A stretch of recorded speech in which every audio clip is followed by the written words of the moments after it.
the wind power webinar, which is about wind power permitting. It's the first edition of a series that we're planning on this topic on how does it work and what are the main hurdles of wind power permitting processes. It's my great pleasure that we have a number of experts from various countries with us who will talk about these projects, about this topic, introduce the topic. Before we start, may I just give some general information about how the webinar works. This is a public event, so as usual it's broadcasted live on YouTube, so there's a live stream, which means that if you raise your voice whenever you speak, please be aware that it is in general accessible for everyone. If you do not want to show your face, if you do not want to share what you say, then please just be aware of this situation. I would also like to mention that for those who have questions, please stay muted until we invite you to speak. You can write your questions to the speakers here in the chat window. If there is time, then we will also ask the people who have raised the question to speak. Otherwise, we will bring it up and ask the speakers directly to answer the questions.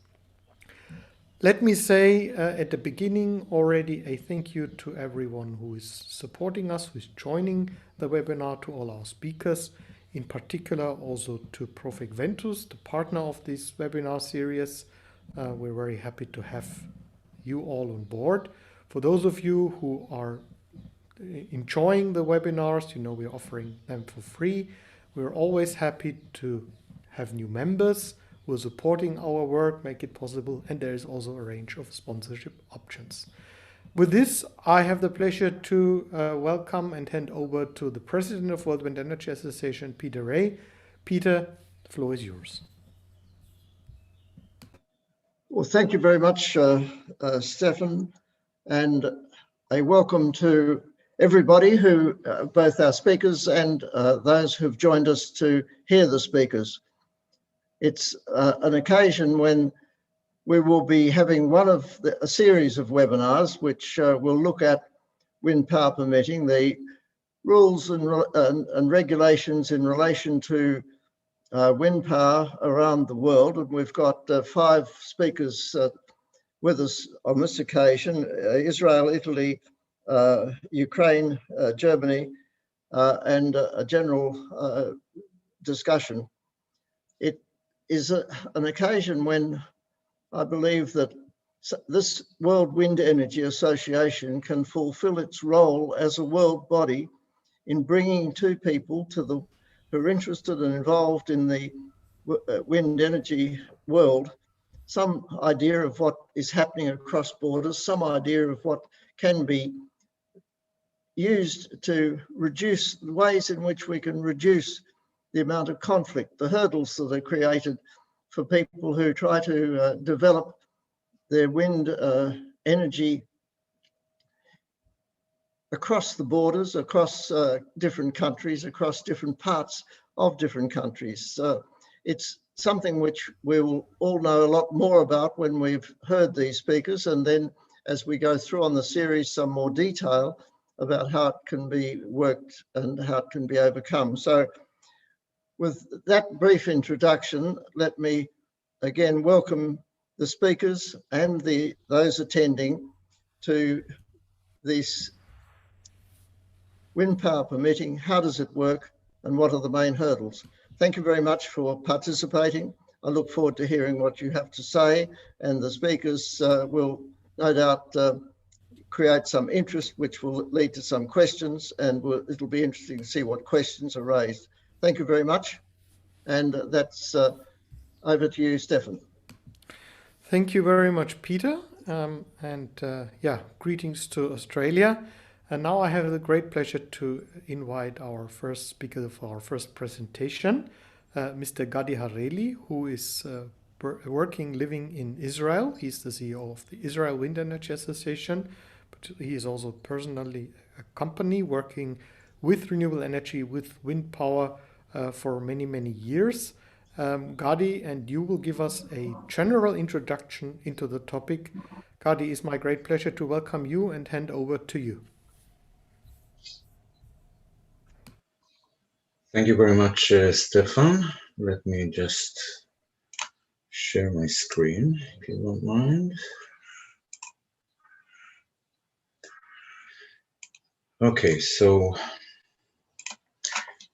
the topic of what I would like to introduce is provide general introduction into the showstoppers. I've been involved for many years in national regulatory frameworks and the Ministry of Energy trying to push, amongst other, the wind energy forward. So I have some experience with this, and I'll try to share it here with you.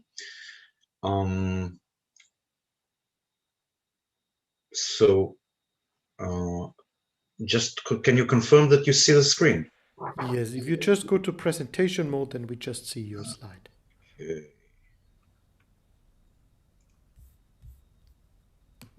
Better now?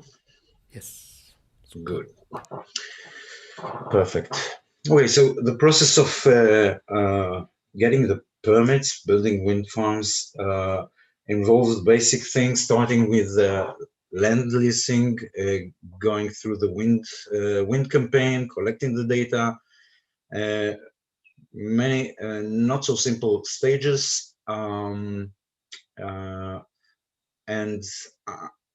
again, as I mentioned, I'm looking at the benefits and trying to really address those showstoppers in order to enable wind energy. So if we look at the land leasing, there is a lot of activity going on nowadays about dual use of the lands, photovoltaics together with agriculture. So we should really emphasize, I believe, this perspective of wind energy in which the land use is limited and dual use is certainly something which can be of leverage for wind energy. So that is one thing. And then when starting to go into the other activities that we have to go through, I would say that the following list, and again, this is for you to comment on that, on those. I did mark in red those which I find kind of showstoppers when we go into more and more implementation of renewable energy. We see this more and more. The issues of the grid capacity to accept all these fluctuating resources, non-dispatchable sources such as wind energy. So certainly grid connectivity and the grid capacity in order to get the power purchase agreement is a topic to think about. And I would like on this just to mention that here we are promoting many projects in which we integrate local storage as well. So we look at renewable solutions when integrated with storage, and with the emerging of electric vehicles and the need for charging the electric vehicles. I believe that looking at the integration of wind energy, other solar obviously as well, integrated with energy storage is one way to go ahead. I would even mention more than that. One of the projects which I'm managing involves the transportation of the energy. So even if in cases you do not have available grid connection, the possibility of taking the electricity, the energy and trucks and deliver them to a connection point where grid connectivity is an option. This is something to further look into. I would say also globally it could be of interest. Then obviously there is the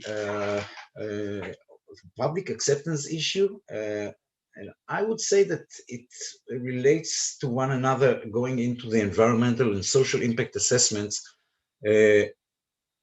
the public acceptance relates and depends when you hear rejections and objections to wind energy that would usually be supported by those who object by the topics below, which are part of the environmental and social impact assessment. So really, to my understanding, addressing and not just ignoring and saying, no, wind turbines do not hurt bats and birds, it doesn't make noise, that's not the solution. The solution is really to understand what are the problems, trying to tackle them and find solutions to those problems. And in red, I marked those who I find most significant, at least from my experience. In orange, maybe those who are a bit less or more localized. For example, in Israel, obviously, you wouldn't see any ice throw, and so on. So I think the public acceptance issue can be a separate topic to discuss about, but it certainly relates to the reasoning that people do not accept. And one of those, I would say, and I marked here in bold at the bottom, is the need to share the activity with the local communities, with the populations, which is certainly mandatory to my understanding. Now, if we go into the list, a long list of the environmental considerations, social considerations, I would say that the major ones appearing here are the issue of birds and bats fatalities. Then there is the issue of noise, both aerodynamic and mechanical noise. All the requirements to perform monitoring programs following the construction of the wind farm, that's also kind of a showstopper for the developers in some instances, and the visual impact as well. So the idea is really to look into ways which can reduce each and every one of the showstoppers. At least in Israel, I can tell you that the issue of distances of wind turbines from houses creates a really big problem, because the land is small, there's no place, so you cannot keep certain distances.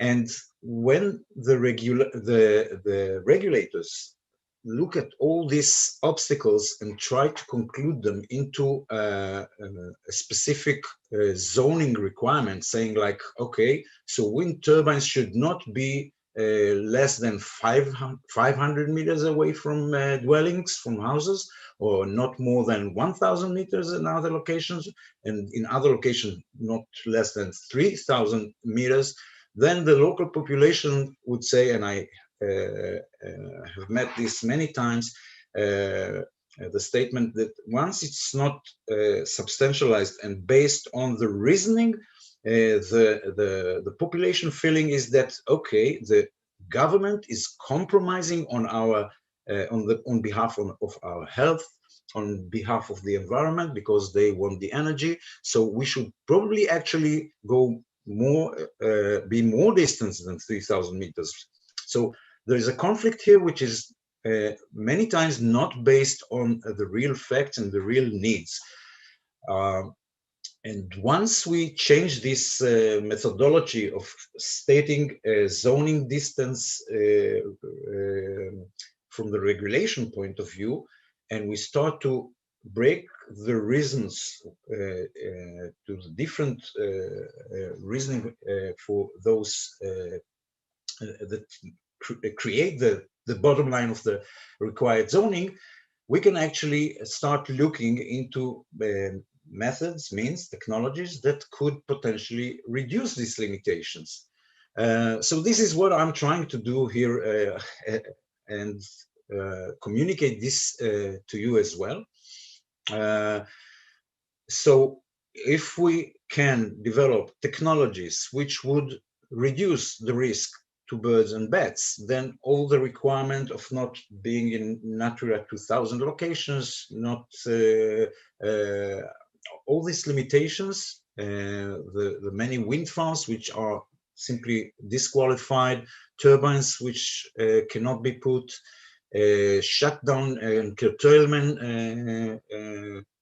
times, all those could be reduced and increase the ability to install more and more wind turbines and wind farms and make it more profitable. And at the same time, my assumption here is that it would not only increase the potential wind energy installation, but also the pace, the speed at which we can implement the technologies, because the less environmental risk there is from wind turbines, the less tedious would the process of the regulatory framework would be. Here in Israel, I'm involved with some wind farms. We are going back and forth to public hearings, and the issue of public acceptance is really something which makes it the wind farm development take years instead of up to 1 or 2 years, practically speaking. So going one by one, I will not go into the details. There are other slides presenting the different topics. Certainly noise technologies, noise reduction technologies, and the wind turbine developers do have some mechanism that would keep the turbines operating at lower noise level, but that's, again, this is some kind of a temporary solution. We could do better with our abilities in developing technologies. Safety, I would say that also you see many pictures of those fallen turbines scaring the public. We should address that as well. Visual impact is something that I have no idea of how to specifically address. I do think it does relate directly to the social and public acceptance. So the more acceptance there is, the less important would be the visual impact. That is, again, to my understanding. And even those marked in orange here, like shadow and flicker, these problems can be tackled and solved technically. Examples would be put some trees on the back of the house who is suffering from the extent of shadow and flicker, and reduce the flicker. And at the same time, I would try to focus on getting the proper regulatory framework that would actually base the regulations on the technical reasoning behind them. A little example here, and this is where I would end my presentation, is the shadow flicker originating from Germany with 30 minutes per day, 30 hours a year maximum. And it was many years ago that it started, and that was just drifting all over the world, and now is kind of globally accepted with some little modifications here and there. So what I would like to see is really from the industry and the community supporting wind energy to look into ways to support regulations that would further assist wind energy. Thank you very much. Thank you so much, Gadi.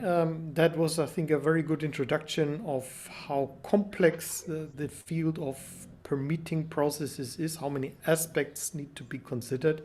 Let me mention at this point of time already that now this webinar is about, of course, an introduction, giving an overview of what are in general the problems.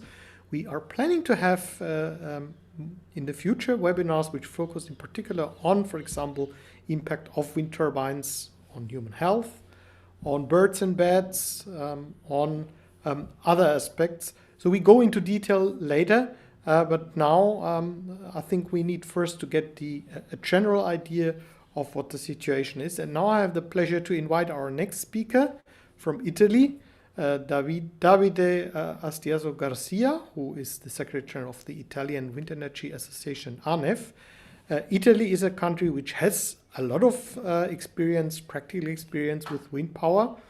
You have many wind farms installed, but still you're kind of in a deadlock because obviously many wind farms are at the moment in the permission, in a queue waiting for permission, and there is not much progress.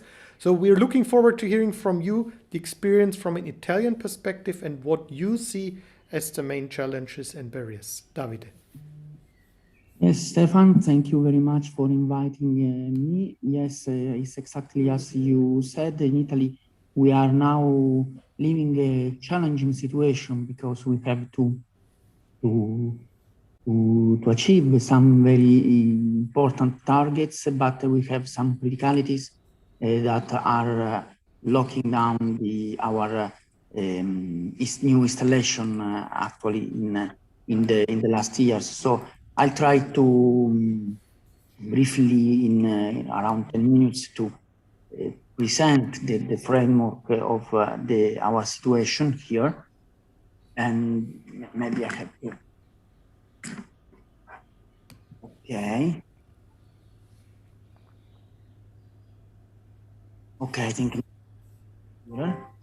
Yes, we are the National Wind Energy Association from Italy that includes more or less around 100 companies working in the wind energy sectors, mainly in the Italian business, but we are cooperating also with the other national ones, mainly at European level, but not only, and also with the other institutions coming from our countries in order to help to foster the decarbonization of the Italian energy sector.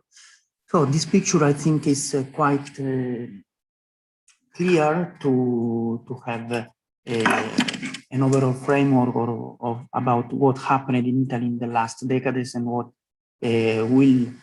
should happen in the next one. As you can see, we have more than 20 years ago the first installation of wind farms in Italy until 2003, more or less. Then we have a constant growth for around 10 years or around, yes, 10 years, where also the Italian companies developed a huge expertise and know-how that is now useful not only for our country, but also for other foreigners countries in around Europe. So we reached more or less 1,000 megawatt of wind power installed per year from 2008 until 2012. And then in the last 8 or 9 years, we have a sector impasse due to many factors, actually, not only a single one. But the important thing is that looking at our national energy and climate plan objectives that are in the right part of the picture, you can see that we should change the speed of new installation. If we continued as it happened in the last years, for sure we will not reach these targets.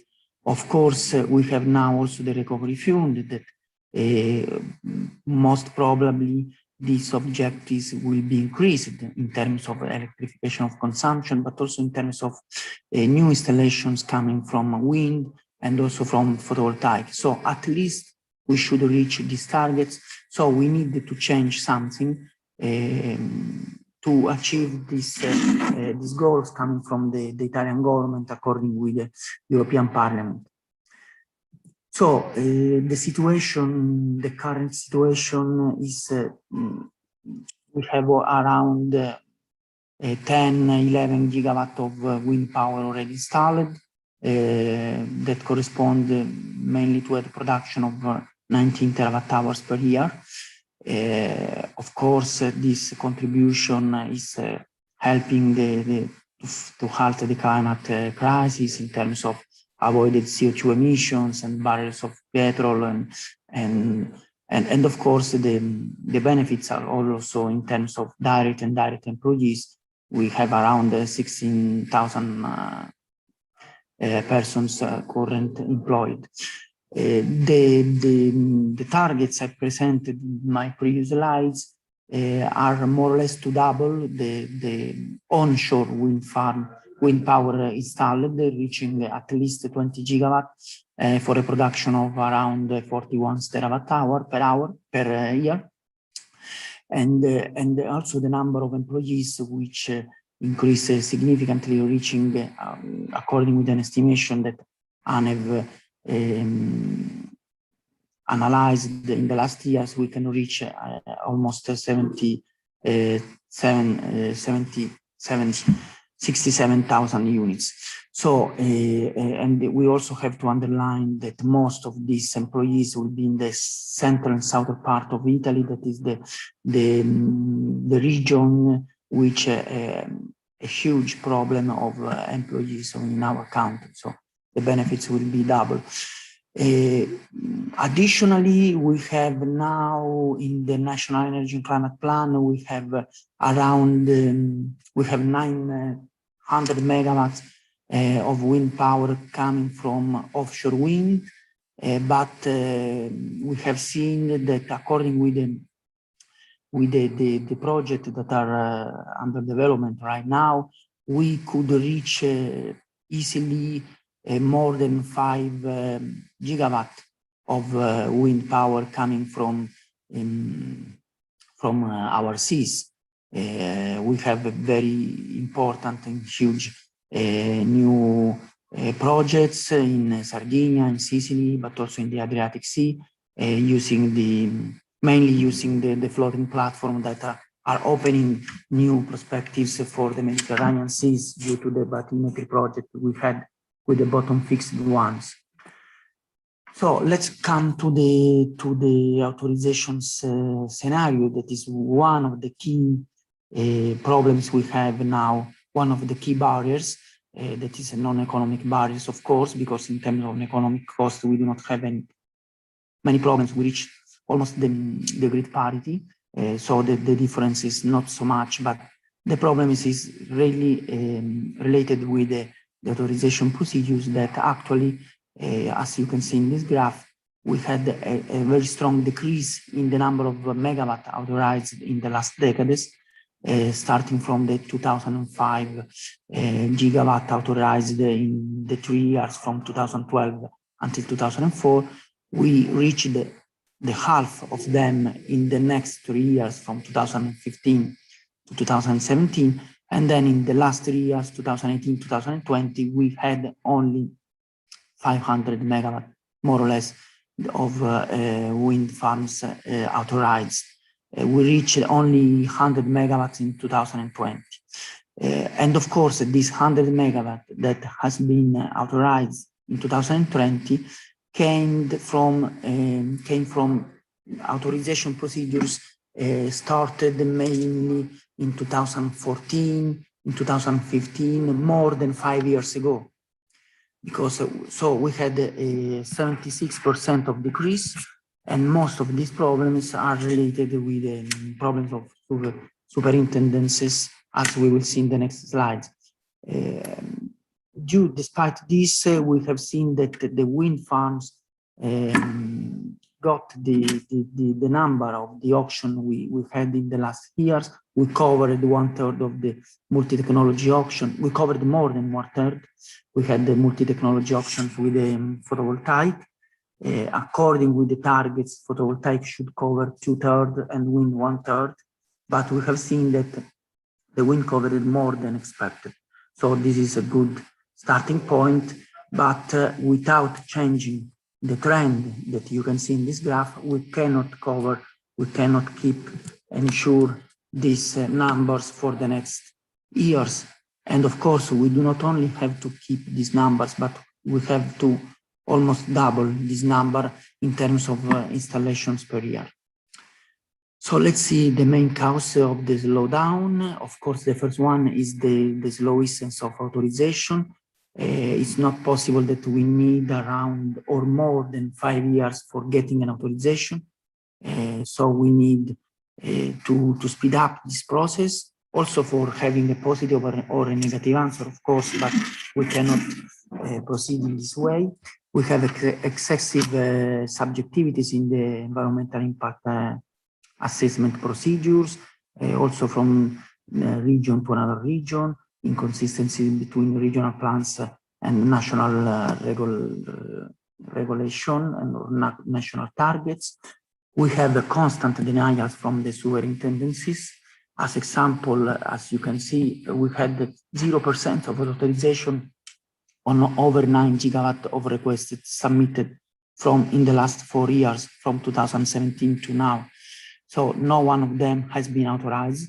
This is impossible. So we are working so close with the Italian Parliament. I had a speech yesterday with the Senator, but also with the Italian government, or with the local institutions, starting from the ministries, the new Ministry of the Ecological Transition. We asked for some solution that I will show you in my last slide, also for speed up also the controversies we had in relation with the superintendency's denials. So we need to make to bring these controversies at the national level in terms of the government authorization. And then last but not least, we had also some criticalities with the TSO regarding the authorization of the connection of the national transmission grid that are now held by the wind farm operators. We had with our president a very interesting meeting with the heads of Terna, that is the Italian TSO, and we find some very interesting solution for solving these problems, because they have now very challenging work for authorizing all the requests they received. They told us that they received many more than 100 gigawatt of authorizations coming from wind and PV. So we have many new wind farms that are ready to be installed, are ready to get the authorization, but without this simplification, of course, the problem will halt the new installation. So we asked for a quick resolution at the Prime Minister's office. We had the first very good step with the institutions of the Interministerial Committee on Ecological Transition, the so-called CITE in Italy, with the new Draghi government. And as regards the fund, as I said, we asked, of course, to foster the new single technology auction from here to 2030, but we have seen that the economic cost related with the new auction is very small compared with the numbers of the recovering fund and the numbers of available funds coming from the Next Generation EU. We asked to invest funds in the research, especially in nanotechnologies and the plant end of life. That is quite challenging point. And lastly, we also are working so much for the promotion of the PPA, power purchase agreement, to really have the possibility to make PPA also in our country, because now actually it's not possible to make real PPA. And we estimated that the cost for having a specific guarantee fund for helping also the consumer and the producers is around 150 million euros in the next decade, so quite small sum. I think I very quick presented what are the situation in Italy, and of course, if you have some questions, I'm listening to try to ask. Thank you very much. Thank you very much, Davide, for this, actually quite alarming message that you present us from Italy. Italy, which has also targets, climate neutrality targets, and one wonders, and I think it's not unique, of course.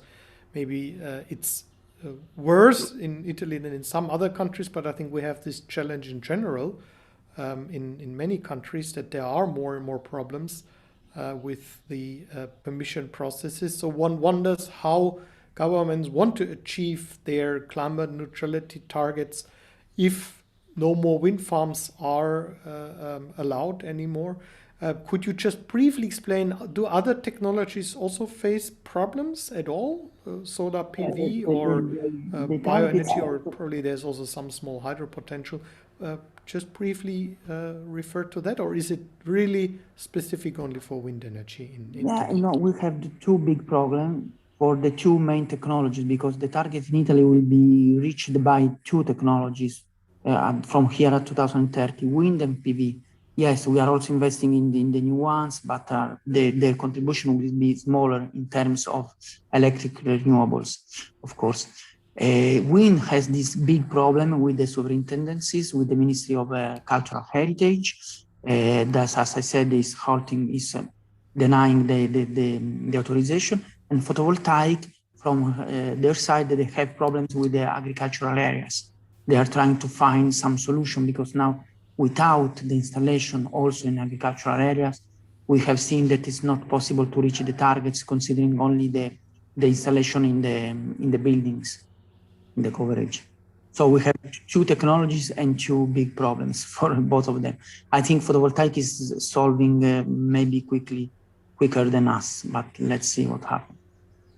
Yes, well, thank you so much. And let me just mention at this point of time, I think there was an important decision taken in Germany by the German Federal Constitutional Court, which said that the climate law is insufficient, that from the constitution, in Germany at least, there is a right can be derived for climate change mitigation, which is an individual right, which I think will, at least for Germany, kind of change a bit how different aspects have to be valued and assessed. I hope that will also have an impact on other countries, because obviously climate change has to be weighed in a higher way than other values, like, of course, we don't want to give up nature conservation, but the relation must be obviously a bit different when we hear this from Italy. Now, again, thank you, Davide, and please stay with us in case there are any questions in the chat coming up. Thank you so much. Then let's move to our next speaker, who is also in Italy, based in Italy. It's my pleasure to welcome Fabrizio Tortura from Falk Renewables. Falk Renewables is a developer, also operator, investor in wind farms, not only wind farms in Italy, but also outside Italy. And that is why we're very pleased to have you with us, Fabrizio, because you're going to speak about your general experience with permitting processes, what you see as the main problems, as the main barriers, and how you deal with them. But your perspective is not only an Italian one, but also outside Italy. Fabrizio, the floor is yours. Thank you very much for the time and the opportunity to speak in this event. Yes, you're right. We are active in several countries, not only in wind, but also in the PV sector. Just a few words to introduce the company and just to give the international brief that we have in Falk. The Falk Renewables is a company that born in the early 19th, so it is 100 more years that is still active. It was in the steel sector before, and now is moved to the energy sector, and we are concentrated 100% on developing and active in the renewable sector. We are not only an IPP, meaning power producer, but we are also in the field of the services to be provided in the renewable sector. and also in the sale of energy to other customers, and supporting other customers and enabling other customers to become greener and greener. The company is 60% owned by the Falk family, and 40% is floating on the stock market, and it has growth during these last years, let's say last 4 years, also in the light of the restart of the developing activities all over the world. So we are now very active in the development, again on wind and PV, and the market appreciated our move to start again the development, because there are a lot of opportunities over there. Challenges, but opportunities as well.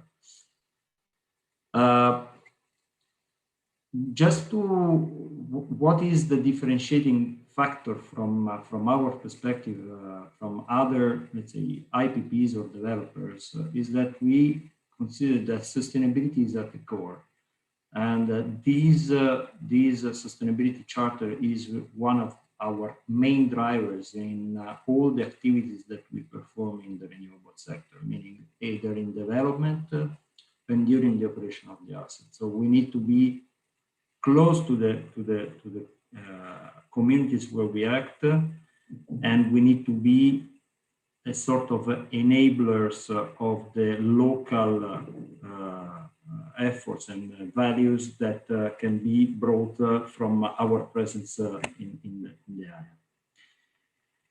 And there are also tangible targets that we set up on ourselves to achieve these, let's say, core goal of the sustainability. The strategy is, let's say, based on 4 pillars. One is the reduction of consumptions through, let's say, also supporting our final end customers, industrial ones, mainly in the reduction of the consumption, being more efficient and effective in the use of the energy. Try to manage the flexibility of the energy, which is linked to the use of this dispatching of the plants, and using new technologies like storage system in order to increase the flexibility of the use of the energy. Increase the capacity by the renewable capacity by increasing our projects pipeline, and this is a part of the core of the discussion that we have today, and decarbonize the consumptions from the end customers. This is quite a snapshot of what Falk Renewables does in the world. We have quite wide presence, either from, let's say, presence in terms of assets and also in terms of services provided by the companies that are belonging to the Falk Renewables group. We have nearly 1.3 gigawatt of installed capacity, which is a mix of wind and solar mainly. There are 2 small plants in Italy for biomass and waste to energy. We have some assets under construction, currently under construction. We hope to have them on board and operating soon, very soon. And let's say, since we restarted the development activities, we have built up 3.5 gigawatt of development pipeline. As I was saying, that the 4 main pillars that, let's say, business unit that support us in the development, in the growth are, let's say, the development, the asset development, which is the first pillars that you see in the right part of the slide. Then the services, where we enable our clients to better use and manage their assets. Then we have the asset management advisory services. And then there is another one, which is, I would say, quite innovative is the digitalization of the asset management, which aims to improve steeply the quality of the asset, the management of the renewable assets.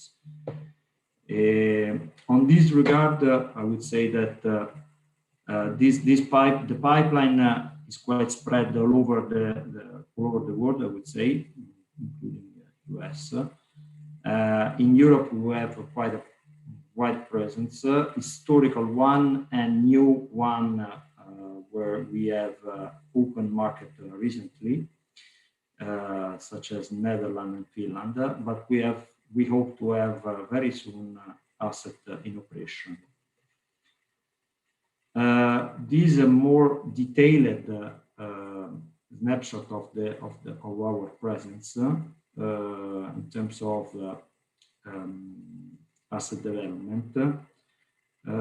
I think that the flags disappeared on the slide. I don't know if you're able to see them, but you can see all these are the countries where we are.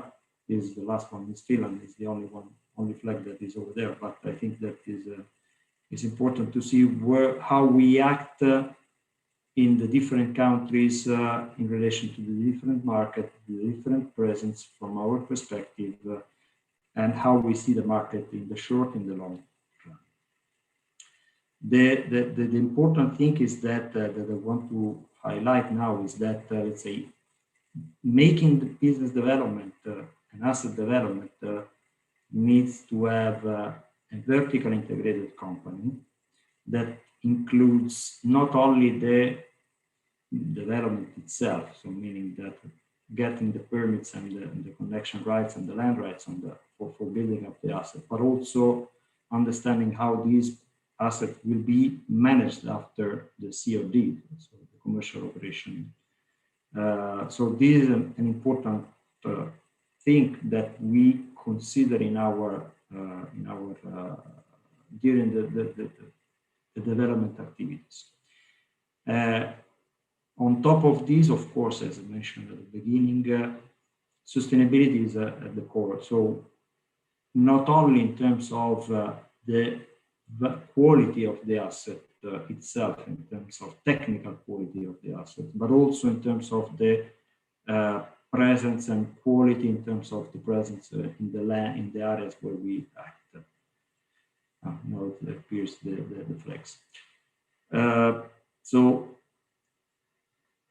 just to give some food for thoughts is let's say any country coming to the topic of today, any country is a different country from the other.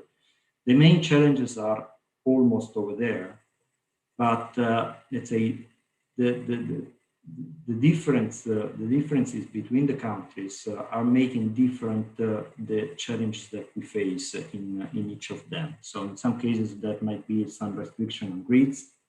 So for example, Scotland, it's quite a challenge, and the grid charges are making viable or not viable a project which has probably 35 or 40% of load factor.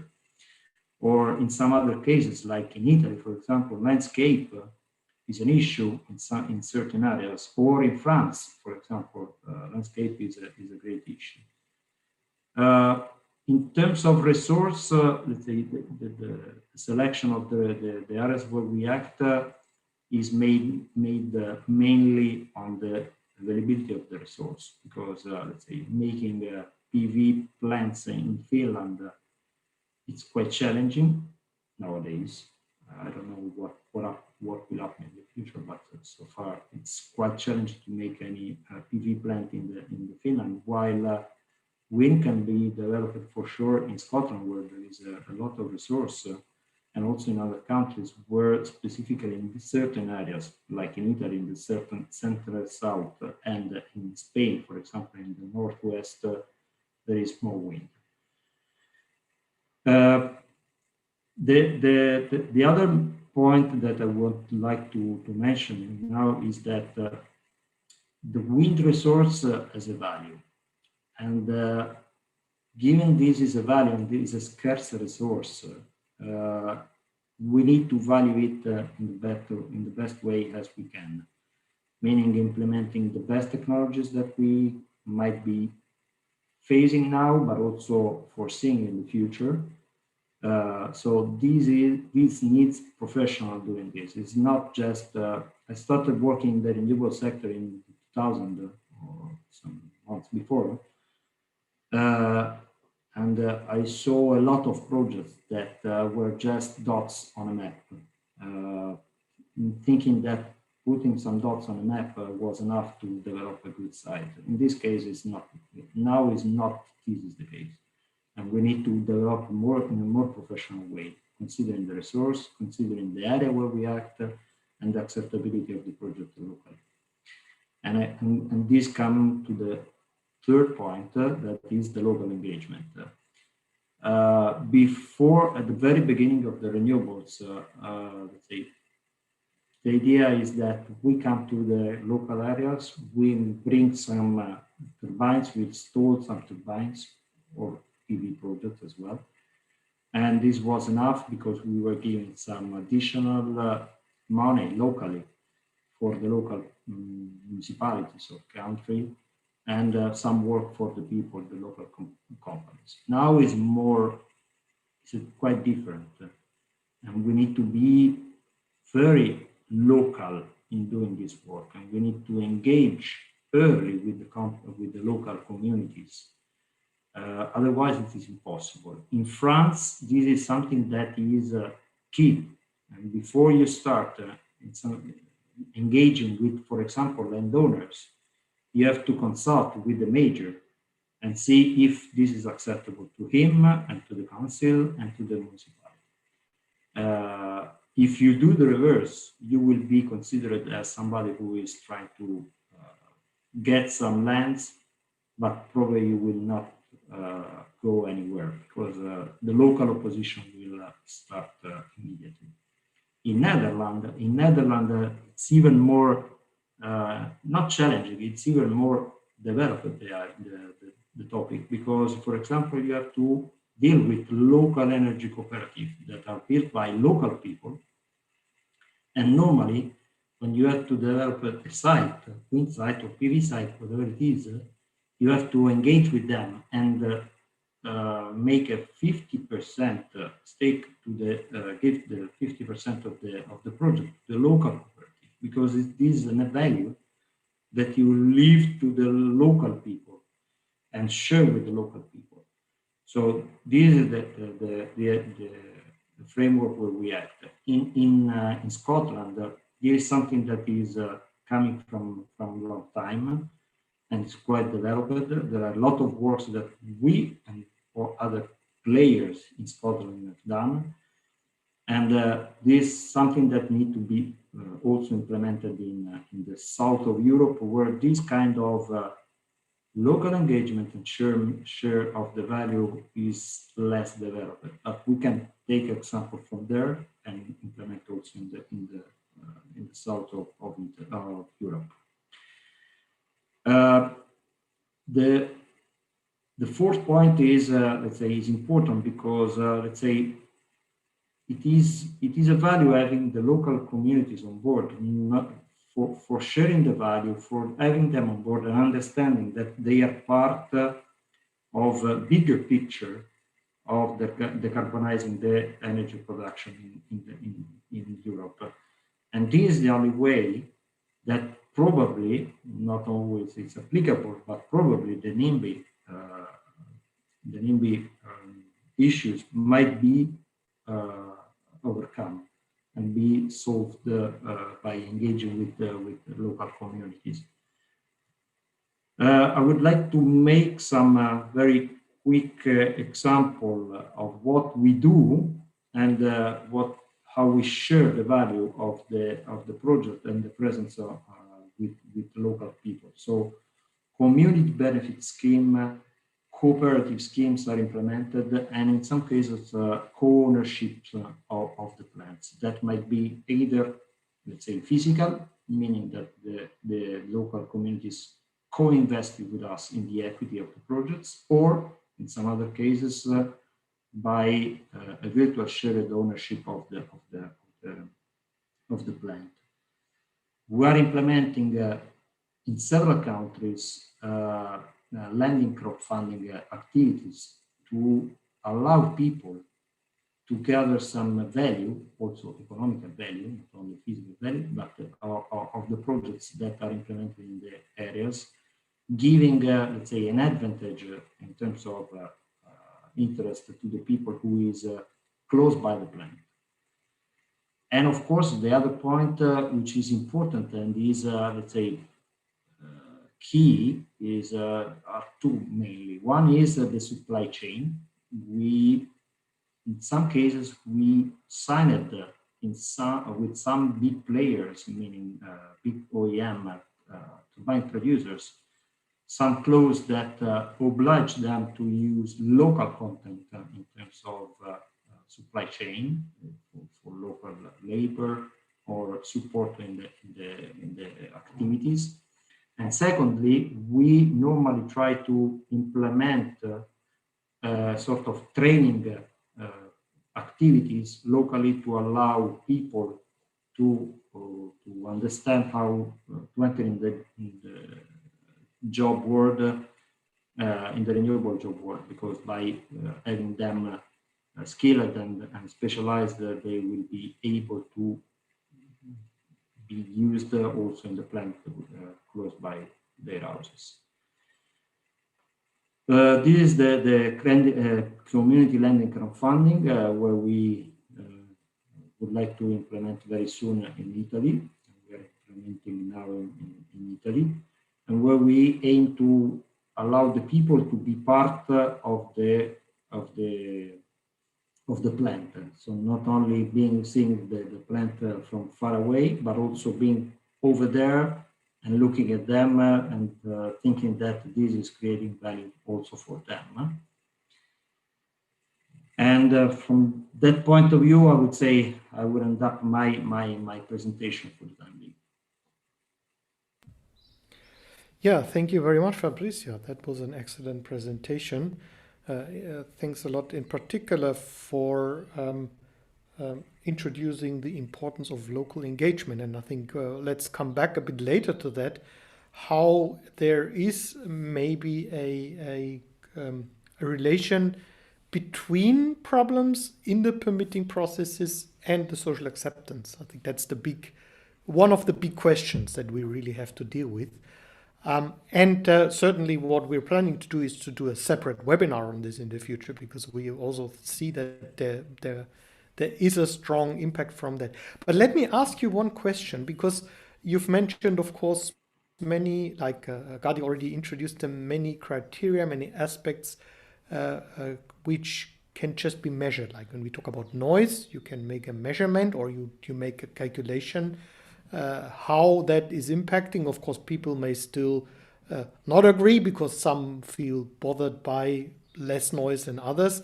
But then you talked about the landscape, and that is something that is not really, you cannot really measure. You talked about in particular Italy and France.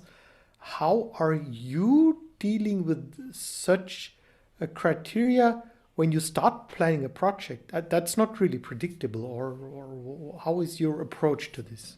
Yeah, the subjective matters are remain over there. So there is somebody who likes green pool and I like the red one. So yeah, it's different from the perception is different. What we try to do is that, of course, it's difficult to have 100% of people fully engaged and fully happy about a wind project or even a PV project, which is less impacting the landscape. On these, we normally hear locally where the people, what is the use of the land and the areas. For example, if people use that area for hiking or biking, in some cases, they are scared that they will be not being able to use that area again. And because there is the plant, while if you make some trail, for example, for bikes, and so probably this will be reduced, or in some cases is a visual impact that is, let's say, might be reduced by cutting one turbine. We do not have any, we are not concerned about taking out a turbine or part of a PV plant. If this is coming from, let's say, the majority of the people locally, and where it comes from a reasonable and mindful thought on the project itself. While if you come to somebody and say, we do not like turbines, on this regard, it's quite difficult to start any conversation, because they will say, for me, the only solution is the 0-1, no turbines.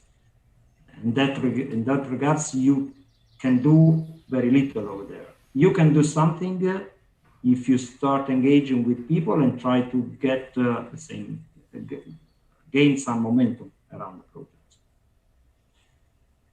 Yeah, I always say what we need as the wind sector is we need local lobbyists, and I think your approach of finding partners in the communities certainly can overcome some of these problems. But what I understand from what you say is that you look at every case as a specific case, and you look at the specifics. So you do not have one approach, let's say, for Italy or for France or for the UK, but really every project requires its specific approach. Yeah, the development activities we do directly with our companies. So we face the issues because we are not acting through developers or local developers. Sometimes they help us in finding originating opportunities, but what we normally do is we act locally. So our project manager and BD managers are interacting with the local communities directly, and we need to feel directly what is their thought on the project. Yeah, this is the key element. Of course, if, as Davide was mentioning, is the sovereign tendency is against it, the only way to manage this is through by law, because you will have to trial them and sue them, and in most of the cases they are losing.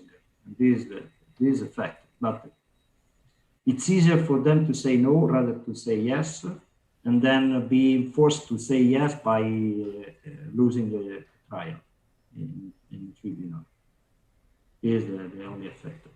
In some cases, we found it's also important to talk with them, even if they are prejudicial against wind, just to understand which might be a way, or try to find a way to sort the issues.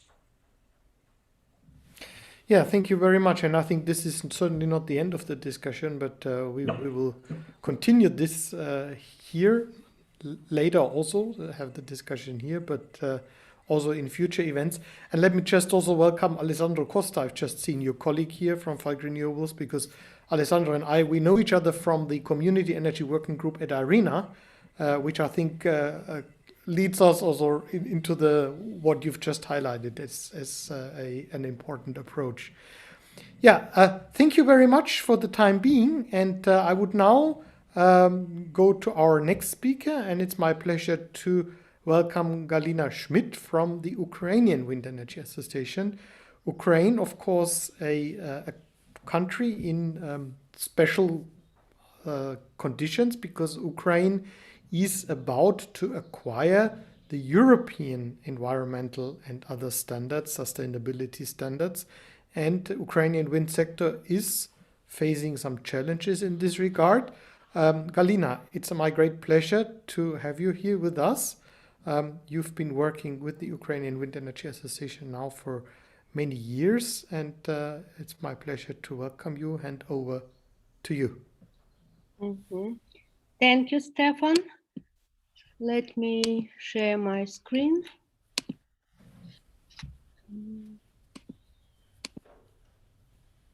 Yeah, okay.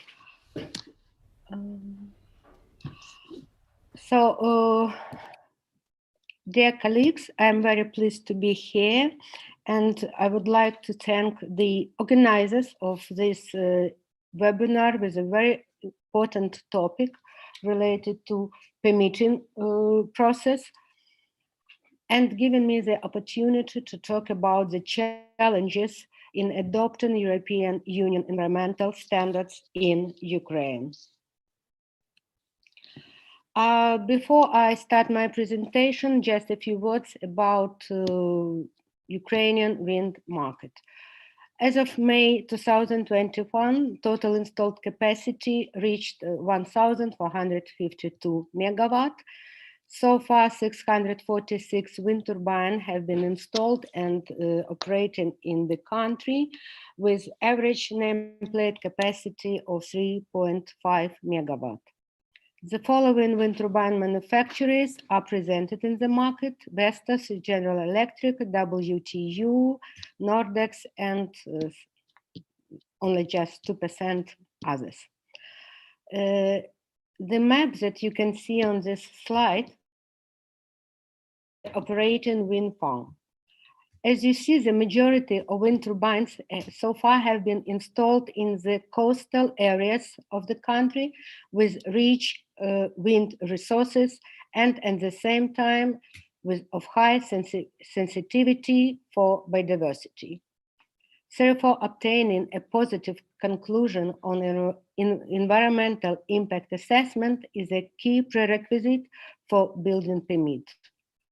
Moreover, the European Union, environmental impact assessment should be conducted in line with the European standards for addressing the international banks for project financing.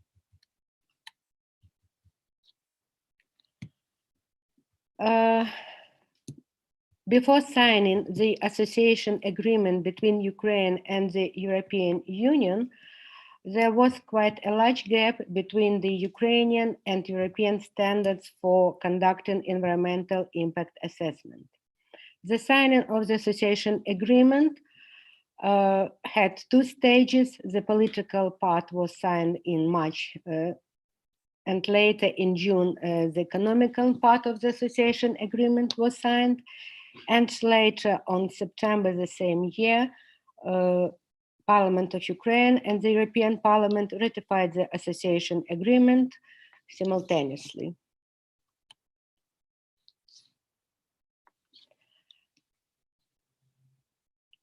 The signing, according to Article 363 of the association agreement, gradual approximation of Ukrainian legislations to EU law and policy on environment shall proceed in accordance with the Annex 30 to this agreement. And the Annex 30 itself includes approximation timeframes and list of European legal acts, in total 26 directives and 3 regulations.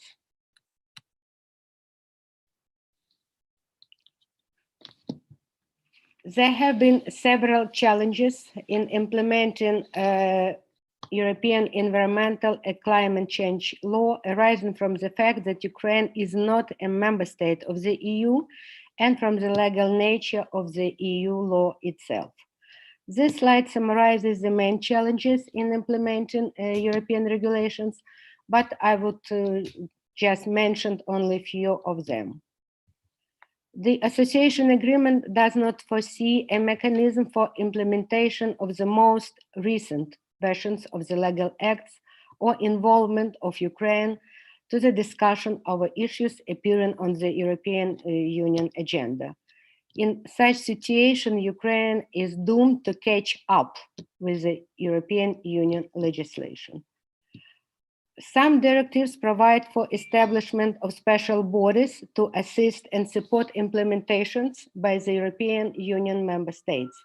Being a non-member of the European Union, Ukraine cannot benefit from the work of such bodies or cannot be involved in them.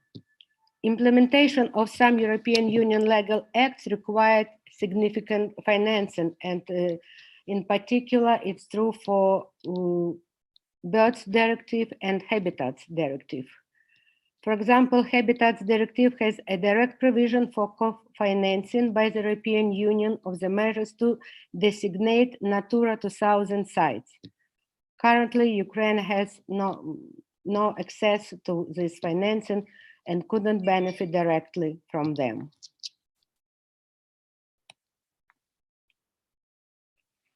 Now I would like to draw your attention to the environmental impact assessment procedure in Ukraine, which is regulated by three main laws: on regulation of urban planning activity from 2011, on environmental impact assessment from 2017, and on strategic ecological assessment from 2018.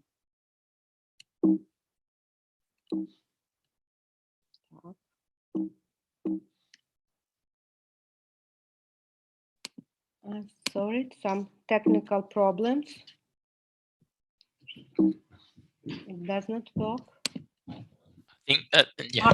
Okay, yeah. So more information about the law of Ukraine on environmental impact assessment. It was adopted on 23rd of May by the Parliament of Ukraine in 2017 and became effective the same year later in December. This law implements a directive of European Union on assessment of the effects of certain public and private projects on the environment from 2011. This law replaced the law of Ukraine on ecological expertise that was adopted in 1995. And after the approval of this law, the Energy Community Secretariat dismissed the case against Ukraine for improper implementation of the said directive with regard to Ukrainian commitments as a member of the energy community. The law provides for a mandatory procedure for a wide range of business and facility, including construction of 15 kilometers or longer overhead transmission lines of 220 kilowatts or higher voltage, and for wind farms comprising 2 or more wind turbines.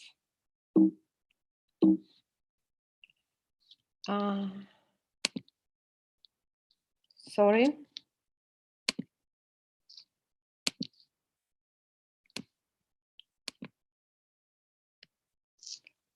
I don't know why I could not. Could you please help me and show the next slide? Yeah. Yeah, Galina, if you see in the lower part on the left, there is an arrow. You can click on the arrows and move. Yes. I see. Okay, yeah. Thank you. Yeah, thank you. This slide illustrates a sequence of the environmental impact assessment procedure in Ukraine. The competent building authorities will consider environmental impact assessment conclusions prior to issuing any building permits for the respective activities.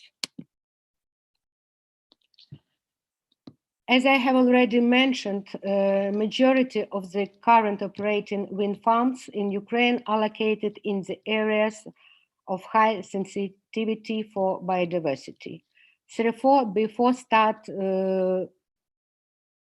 environmental impact assessment, the wind developer should conduct at least 1 year scientific researches on flora and fauna, which includes birds, bats, and other mammals, insects, reptiles, and amphibians, vegetations, and also habitats.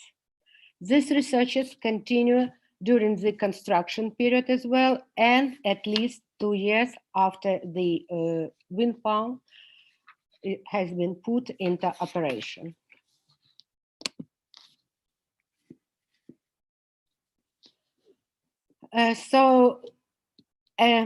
As my topic is devoted to the implementation of European standards in Ukraine, and in line with Ukrainian task to do it, at the end of 2020, the draft law on the territories of the Emerald Network has been developed and registered with our parliament. And in April, it was recommended by the Committee on Environmental Policy and Nature Management of Verkhovna Rada of Ukraine for adopting as a basis in the first region. Emerald network zones in Ukraine is analog for Natura 2000 territories in European Union. For sure, this is a very necessary law, and it has, as usually, its own pros and cons. So as for the positive, the draft law aims at implementing European Community directives and establishing the legal and organization basis for defining the territories of the Emerald Network, including creation of national register of Emerald Network areas with geographical boundaries. It's very important because so far it was not clear if this territory belonged to Emerald Network or not. Especially such issues arise during the public hearings or during the negotiations. As for the negative side of this proposal, of this draft law, it introduces another impact assessment procedure on the territory of the Emerald Network, similar to the existing requirement for the environmental impact assessment. In other words, it means that the company will have to obtain an additional permit for economic activity, and they have to conduct twice environmental impact assessment. But the first one will be just environmental impact assessment, and another one will be environmental impact assessment on Emerald territories. It means that it will take more money, it will take more time. And also one of the problem of this, at least we consider as Ukrainian Wind Energy Association, problem of this draft law, it does not clearly stipulate whether it's necessary to pass this environmental impact assessment on Emerald zones to companies that have already received all permits and pass the environmental impact assessment procedure. So, in other words, is it only related to the planned wind farms or to already existing? Why I mention it? Because in April, another draft law has been prepared and registered with the Parliament. This draft law has the title on amendments to certain laws of Ukraine on the prevention of cruelty to animals and the implementation of international commitments on the wildlife protection, and envisages mandatory restrictive provision which prohibits the operation of wind power turbines in case they are not equipped with bird and or bat deterrent devices, if they are located closer than 500 meters to planted forest and residential buildings, as well as on the migration routes of birds. As association, we prepared a letter where we strictly criticize this law. I will explain you now why. Because according to the text of this draft law, each wind turbine should be equipped with such devices. As far as I know, it's not in line with the practice in EU or let's say in other countries. And we agreed to have such devices, let's say, depending upon the case, depending upon each wind turbines or wind farms, either on several wind turbines, but not on each wind turbines. And what is also very important that according to this draft law, it related to operating and planning wind turbines. It means that if already operating wind farms has no such devices on which wind turbine, so this wind farm will be stopped without any clear explanations what will be later after such decisions. Yeah. And today we spoke a lot about involvement of local communities. And this slide presents two latest publications of the Ukrainian Wind Energy Association. Each year we issue annual market overview, but I would like to draw your attention to another picture devoted to children books. So this is, I'm proud to say that this is the first Ukrainian books written specially for children aged from 6 to 12. And the title of this book is Secrets of Wind. So it's not a textbook, it's a story, it's adventure of a young boy and girl and professor. And they learn the secrets of wind. They learn how wind power means and what wind power energy and wind farms and etc. So why I show you this book as a sample of involving local communities?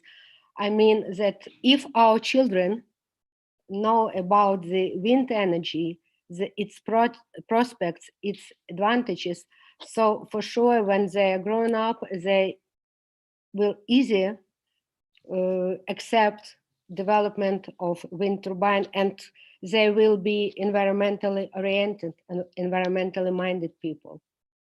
So that was my last slide, and I would be pleased to answer questions that you have.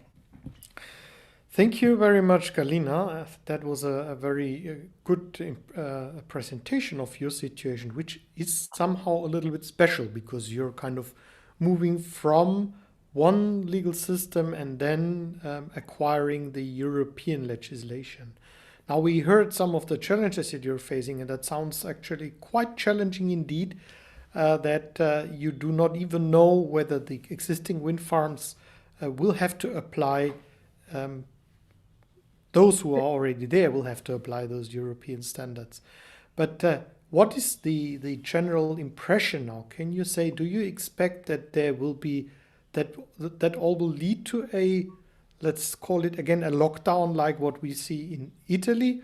Or would you expect a more pragmatic approach in Ukraine, if we just, as long as it comes to the technical standards? Or you say you can just Stefan, not... I hope for better results.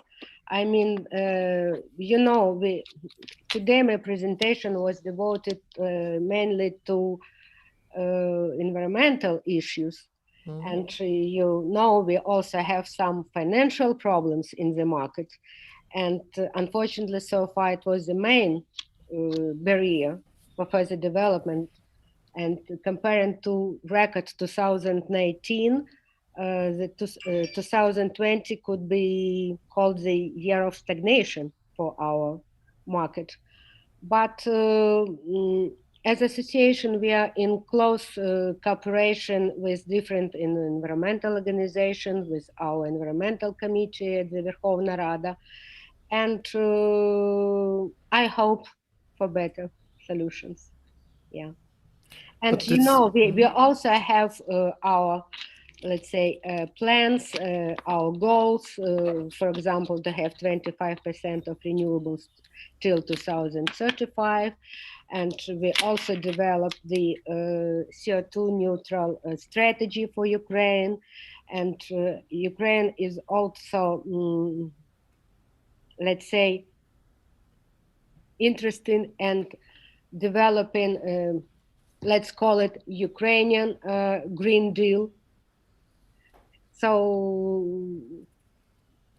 we will, I hope we will reach our goals, but just today I openly describe the problems that we are facing currently. Yes, yeah, thank you for that. But I'd expect that also here from the European Union, you have those two directions. One is to kind of become stricter on environmental and nature conservation standards, but on the other side, also become climate neutral will be part of your obligations to become one day a member of the European Union. Yeah. So that needs to somehow be rebalanced. That seems obviously the case. Yeah. Sure. Yeah, I agree. But we how have about let's say, at least I'm pretty sure that wind development in Ukraine will have less impact on environmental, because we have very strict and very strong environmental organizations. So they keep watching what is going on. They should all be very happy when you have more wind energy and less nuclear Sure. and coal power, no? Sure. Yes. Do you have also international investors who come to Ukraine with the experience, like Falk Renewables? We know Falk Renewables is not active in Ukraine, what we heard. But how do they deal with the situation?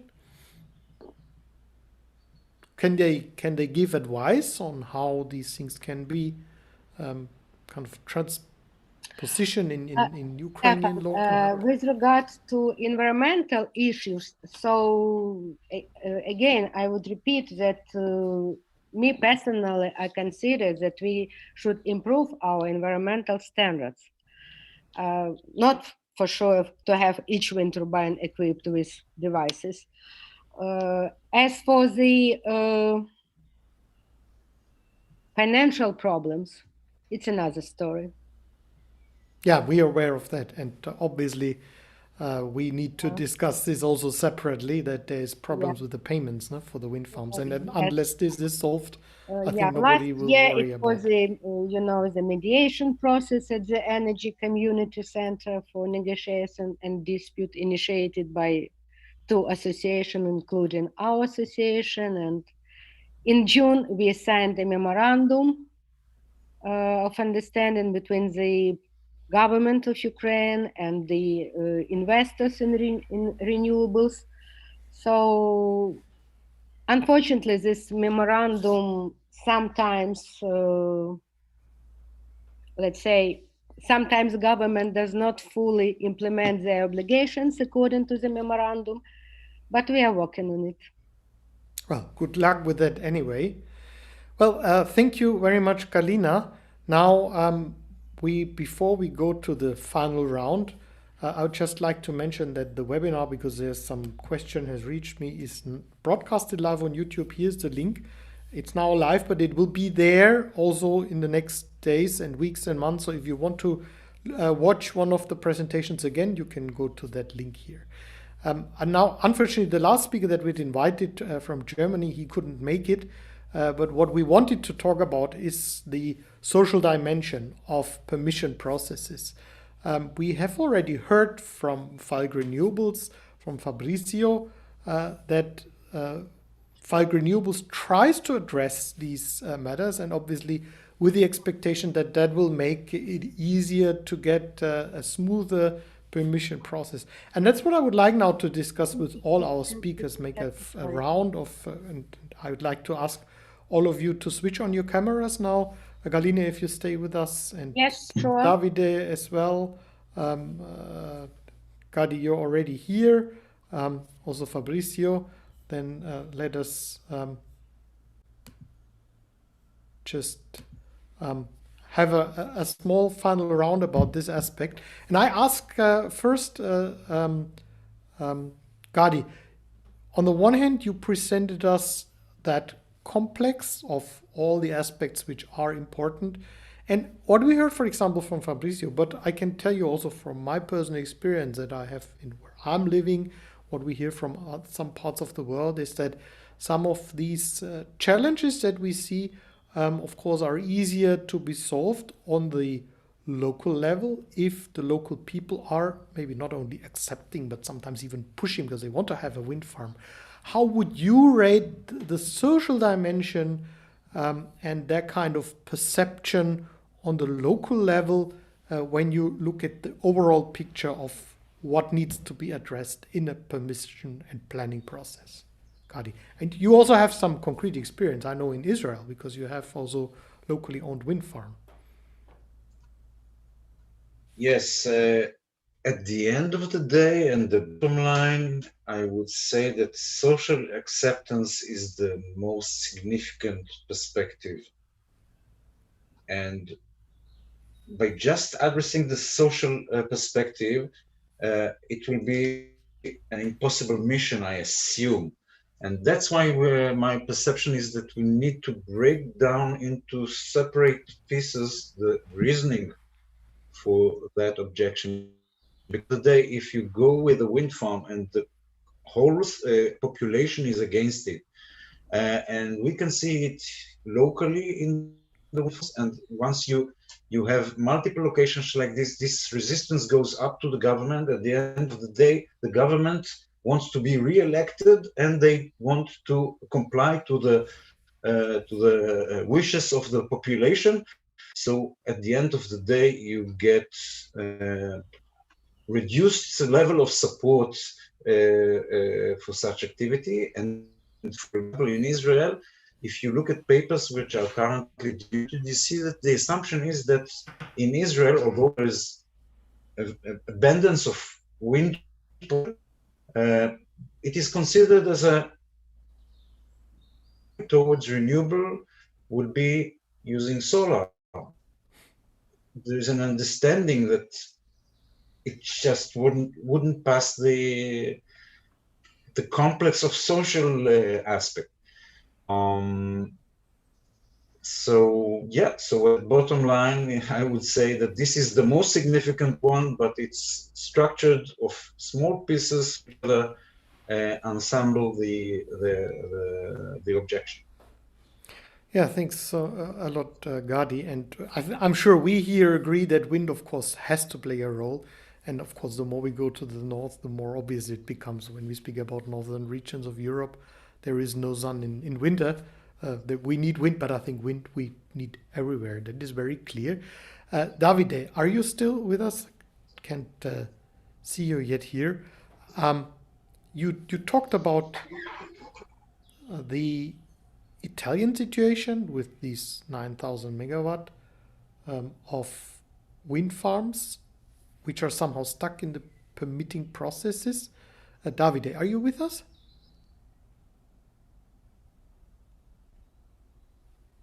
No, I think I can see that the microphone here is muted. Then let's go maybe first again to Fabrizio.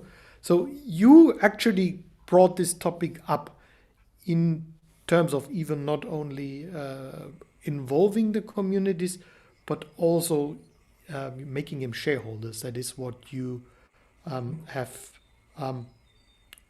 you offer to some of the communities.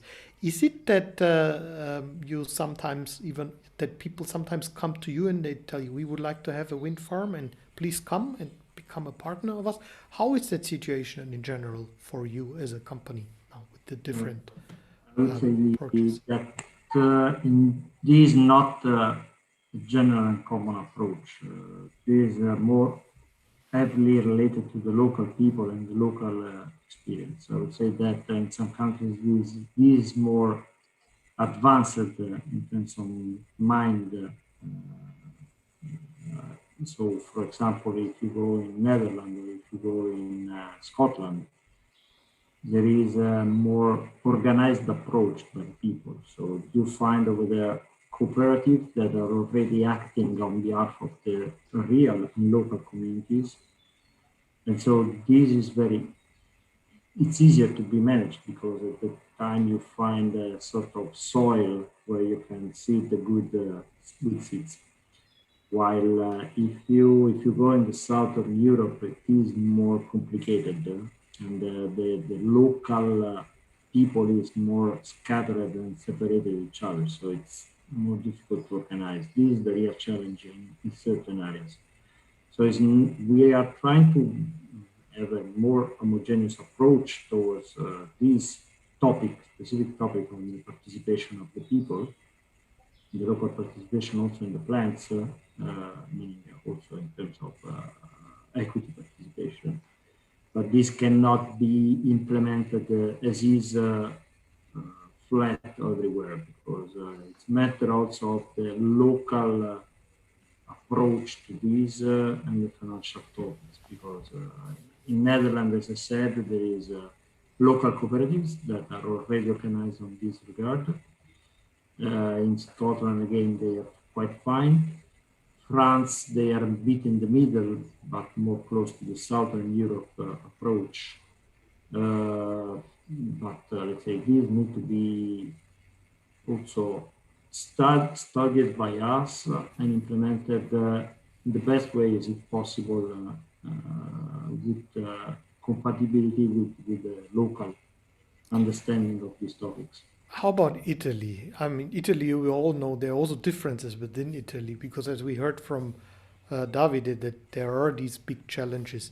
Would that help to overcome that lockdown? That, in some cases, the local opposition, in general, the local opposition is not so hard, apart from certain areas.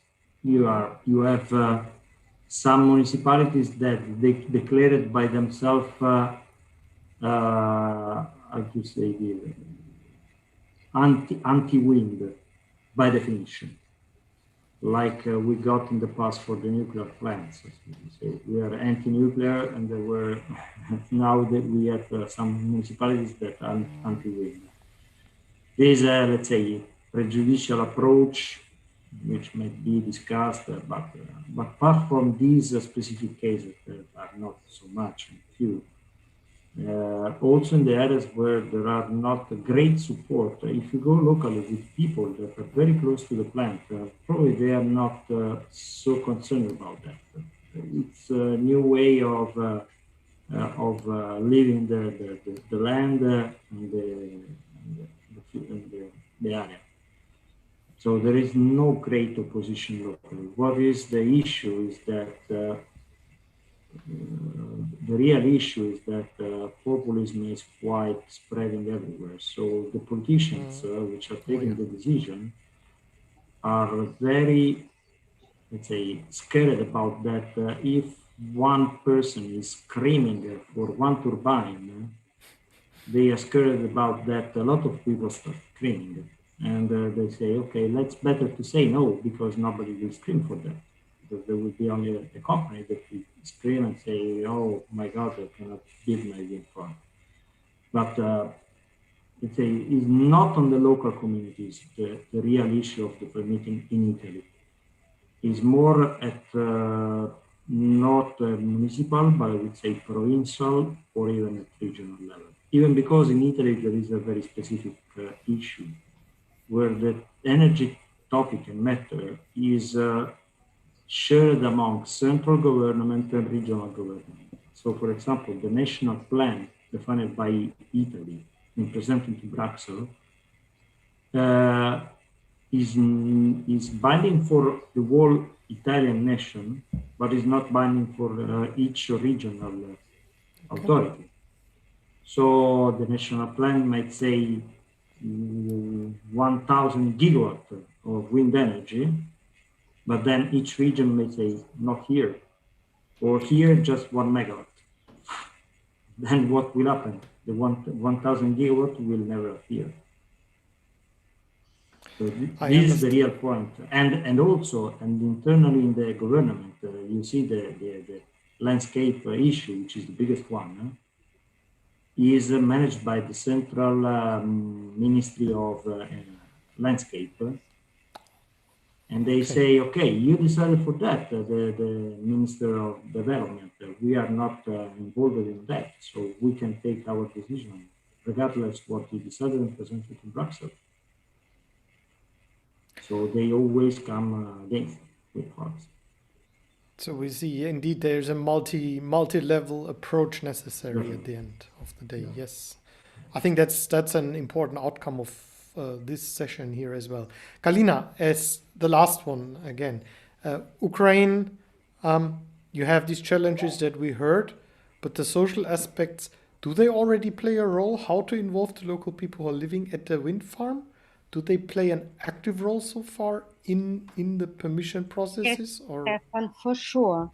And for sure, our environmental impact assessment includes public hearings and quite a big activity with the local communities. Otherwise, you will never get a permission, because local community opposition will totally destroy the project, any idea of the project, if such exists. And as for involvement of people into the project, so far, as you know, we have no local community projects in Ukraine, but nevertheless, all the developers, all the wind farms, they actively participate and provide social assistance to the local community on which territory the wind farm is located. It could be, let's say, starting from organizing a school bus for children, and for example, renovation or construction of a school itself, or some, let's say, when pandemic started, I know that many companies supplied medical equipment and medicine to the local hospitals. So otherwise, it's not possible to develop. I suppose it's not possible to develop the project in any countries if you don't have a support from a local community. And negotiations with the local people starts from the very beginning, from the, let's say, more or less from the first idea. You have to develop a project, and throughout the whole lifetime of a project, you should communicate with people. When you start construction, you should communicate. When concerning everything. Yeah, thank you. That I think is reflecting the situation that we heard from others as well. So the social dimension is a key, but it's not the only one. So we have other things. Sure. If there is a rare eagle, then the support of the locals may not help to still overcome this particular challenge. Let's say grid connection, biodiversity, local involvement, all these, let's say, main pillars for the successful wind development. Yeah. Sorry for interrupting you. No. Thank you. Thank you so much for the dialogue that we had at the end. Let me again say thank you very much to all you as the presenters. As I said, this was just the start, and we want to focus in the next sessions on birds and bats. We want to focus on the impact, or what some people say is the impact on human health. We want to have a special session on social acceptance and how to deal with that. And there are other aspects like aviation, military, radar, etc. So we will continuing during the summer into autumn with this topic. Again, thank you very much from my side to the speakers. I've shared the link here if you want to watch the session again. Please go to our website or go to our YouTube channel directly. And with this, I hand over back to Peter to conclude this webinar. I'm having difficulty unmuting. We can hear you. Can you hear me now? Yes. Yes, good. Thank you very much. Well, what an interesting session it's been. And it reminded me of a story. In 2005, we had the World Wind Energy Conference in Melbourne. And we had just shortly before, through the company of which I was chairman in Tasmania, we'd built a wind farm. And one of the things that we did to get the local community on side, because as people have been talking, it's reminded me of the importance of that. We were fortunate to know the local school teacher from the primary school who taught singing. And she wrote a story for us called the Wind Farm Song. And all the children at the school learned the Wind Farm Song. And their parents, of course, became interested in the wind farm because the children came home talking about the wind farm song. And we brought them to Melbourne from Tasmania to sing at the opening of the conference. And it was a wonderful touch, I thought. I was very interested in what other people do to attract the interest of the local community. Because one of the things that we also found in parts of Australia is that it seems that hearing wind farm is something which, if you've got an interest in it, you don't hear. But if you haven't got an interest in it, it's quite loud. And that's one of those psychological human reactions, I guess. But anyway, we've talked a lot, heard a lot about reactions, about the way in which you can or cannot work with the regulations, how to, if necessary, seek to change them. And thank you very much, everybody who's made a contribution. Thank you to all of those who've been listening into it as well. And that concludes the session for this webinar. However, I remind you that we'll be going on with the other parts of it shortly. Thank you very much. Thank you.